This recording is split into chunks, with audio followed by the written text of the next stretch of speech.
Não é método que alfabetiza. Cá estamos nós entrando na guerra dos métodos de alfabetização. Seja muito bem-vindo, seja muito bem-vinda. Curte já esse vídeo, se inscreva aqui no canal, aciona o sininho para receber as notificações e comenta ou compartilha caso você tenha gostado desse vídeo. É um canal de reflexão e hoje nós vamos fazer uma reflexão sobre esta guerra dos métodos de alfabetização. Certamente você já ouviu uma dessas frases. Não é método que alfabetiza, a criança alfabetiza sozinha, é preciso ter vários métodos para ensinar, não é o método que alfabetiza, mas é preciso ter um método. E agora, com esses vários cursos na internet para vender, tem um tanto de gente dizendo: eu criei um método para alfabetizar. E o professor que está lá dentro da sala de aula, que está no chão da escola,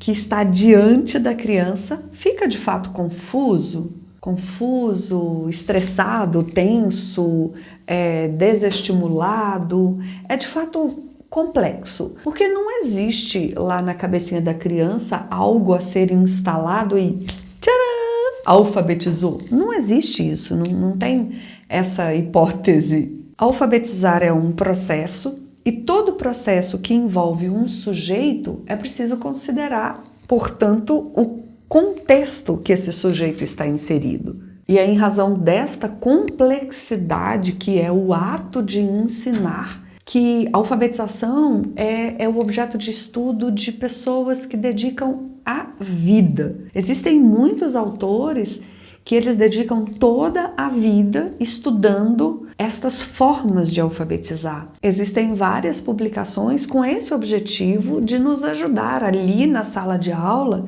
a tornar esse processo, que é um processo muito complexo, ficar um pouco mais suave. Porque a alfabetização, ela é de fato complexa em razão da questão da criança precisar compreender um sistema de representação que é altamente abstrato. Muitas vezes nós adultos trocamos uma letra por outra, às vezes trocamos até uma palavra por outra. Pensamos estar falando uma palavra que o significado é totalmente diferente. Imagina para a criança que está construindo esse processo de aprendizagem. Sem contar todas essas questões que nós falamos tanto das relações do som, da sonoridade com a sua representação na escrita. Eu pego a letrinha C, por exemplo, ela é de casa, mas ela é também de cebola. Então o som do C para casa é diferente do som do C para cebola. E outras formas também de alfabetizar, que, por exemplo, pega o C e fala que o C é de casa. Mas o C é também de macaco, porque o C está no meio ali da palavra. Então não quer dizer que só quando a letra está no início, aquele objeto, aquele animalzinho que nós usamos tanto, é dono daquela letra. Então até o próprio processo de alfabetizar compromete a eficácia na alfabetização. Compreender esse sistema todo que nós estudamos sobre o processo de alfabetização depende do processo de desenvolvimento da criança, de cada criança. Percebam que vai depender do raciocínio lógico para a compreensão da escrita. É aquele, sabe, quando a criança ela entende que aquilo ali não é só a letra, ela entende que aquele som tem uma relação com aquela letra. Por isso que nós gostamos muito de trabalhar com música, trabalhar com poesia, porque a memorização ela fica mais facilitada quando tem uma rima, quando tem um prazer da música, o prazer da poesia, da história, as imagens ali. Toda essa relação que vai associando vai ajudando a criança a compreender que as coisas, elas têm as letras para representá-las. E nós vamos conseguir fazer com que esse processo seja menos doloroso quando nós despertamos na criança o desejo de aprender a ler. Nós sempre estamos dizendo aqui que a alfabetização ela não se dá pela escrita, ela se dá pela leitura. É por isso que esses métodos maçantes de ficar ouvindo sons, ou só sílaba, ou só letra, não desperta o desejo na criança. Agora, quando a criança ela é despertada nela aquele desejo de ler um livro, de contar uma história, de ouvir uma história, de desenhar sobre aquela história, nós vamos conseguir inserir essa criança com mais facilidade no mundo da escrita. Então, nós precisamos nos atentar primeiro com a leitura. Fazer perguntas para essa criança, porque quando a gente faz uma pergunta, a criança escuta a pergunta e escuta a resposta, duas possibilidades de memorização. Além da roda de conversa, onde nós vamos percebendo qual criança já está com um repertório aumentado, que o vocabulário dela já está enriquecido, se eu já posso explorar outras palavras, ou eu já posso aumentar ali nas frases ou nas histórias que eu estou contando. Isso vai depender das crianças que estão ali na minha sala. E é justamente por isso que aqui nesse canal nós falamos muito que o professor e o pedagogo, eles precisam se posicionar, ocupar o espaço mostrando os resultados de alfabetização. Porque quem está ali na escola sabe que não é o método, sabe que é o contexto da análise das crianças que estão ali diante do professor, com as melhores hipóteses que foram levantadas, e aí sim o desenvolvimento da criança vai se desenrolando ali à medida que o professor e aquela equipe pedagógica, ela vai ali contribuindo para que a criança vá avançando. Então não é o método que alfabetiza, é o professor que alfabetiza. O professor escolhendo as melhores estratégias, fazendo uso dos melhores métodos a partir do que ele identificou que o aluno precisa, que a criança ali precisa. E isso é um processo que você que é professor, que está dentro da sala de aula, sabe muito mais do que nós que estamos aqui de fora. Vocês devem ter percebido o quanto que nos últimos anos tem vários profissionais especializando em ensinar a alfabetizar. Tem o pessoal da psicologia cognitiva, os linguistas, sociolinguistas, neurocientistas, neuropsicólogos. Todos esses são muito bem-vindos. Nossa, bem-vindos demais. Um fonoaudiólogo fazer uma palestra na escola é maravilhoso. Um psicólogo fazer uma palestra na escola é maravilhoso. Maravilhoso. Isso é transversalidade. Os outros profissionais virem para a escola, porque todos nós estamos num processo de alfabetização e de educação como um todo. Mas é o professor que entende o processo. Sabe, os 200 dias letivos, as 800 horas ano, é o professor que está ali dentro da sala de aula. Então o professor precisa se empoderar dessa belíssima função e dessa experiência ali dentro da sala de aula. É por isso que a gente vibra quando a gente vê um professor mostrando uma experiência exitosa. Eu não sei bem a trajetória de cada um de vocês, mas eu me formei no magistério lá na década de 90. Lá na década de 90...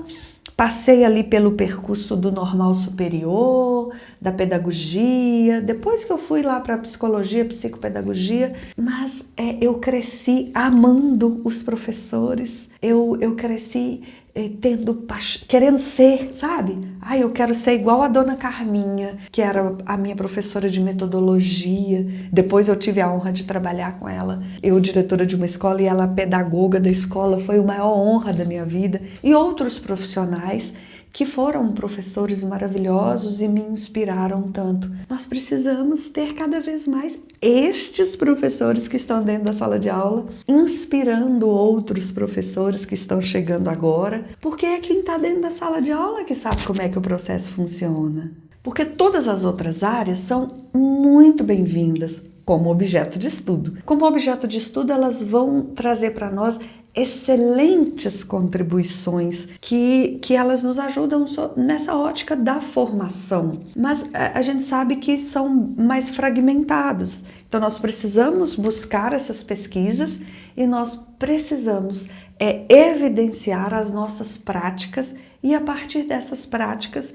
nós conseguirmos inspirar outras pessoas, outros profissionais, outros professores de sala de aula, identificarem os melhores métodos a serem usados ali na sua sala de aula. Porque há registros, muitos registros de métodos defendidos, difundidos, comercializados, métodos que separam para nós, né? Tem todo o ritual dos métodos sintéticos, dos métodos analíticos.